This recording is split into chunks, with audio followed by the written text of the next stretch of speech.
In June of 1925, the city of Newcastle, Pennsylvania started to accept bids to build a new Lawrence County home for the aged, for the county's mentally ill, severely destitute, and elderly residents with no known family. This joint city-county home, to be built in Shenango Township on Newcastle-Elwood Road, Route 65, would replace the aging Newcastle City Home and consolidate various smaller institutions around the county.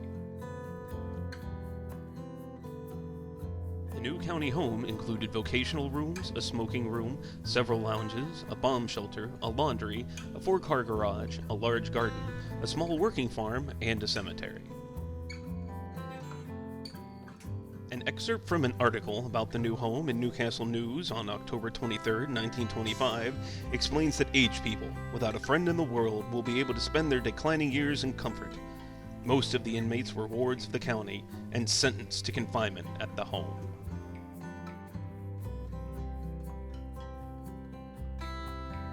The facility opened on Tuesday, October 19, 1926. On that day, Superintendent Perry Snyder, his wife Mary, their 2 children, a dozen staff members, and the first 20 inmates left the old city home and took up residence in the new Lawrence County home.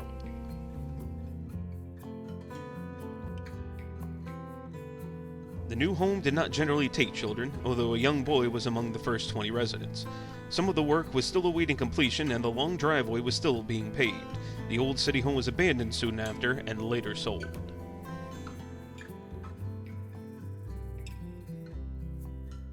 The new county home worked in conjunction with several other facilities, including the Margaret Henry Home and the Elmira Home. Orphans and other disadvantaged children were handled at the Henry Home, and the Elmira Home was a haven for elderly women. Under the Snyders' reign, the number of inmates steadily fluctuated over the years from 72 in December 1928 to 176 in December 1934 to 136 in December 1939. In June 1944, welfare officials and the Snyders came under fire during a heated public hearing held at the county courthouse, investigating claims of incompetency at the home. The Snyders were both in their late 70s and not suited to operate such a challenging facility. In the wake of the hearing, the Snyders were essentially retired with pensions, but allowed to stay on at the home with reduced roles.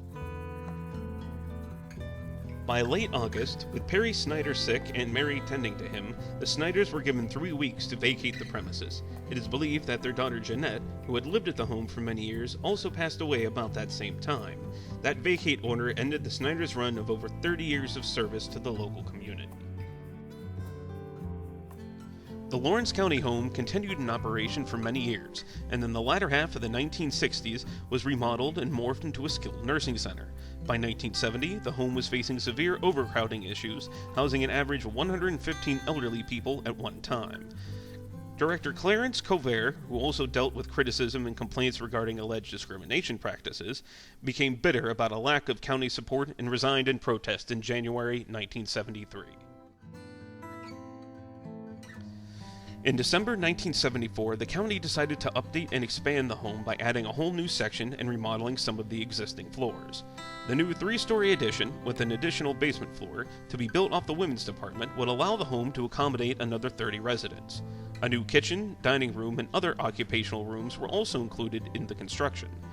The new north wing cost $1.7 million and opened in mid-1977. Meanwhile, after a contest to find a more suitable name for the antiquated-sounding Lawrence County Home for the Aged, it was renamed Hill View Manor on March 22, 1977. Due to financial constraints, the county shut down Hill View Manor in January of 2004. The building and its 22 acres went on the market for $1.7 million and was bought by Trico Enterprises of McKees Rocks about a year later. The building sat vacant with an uncertain future.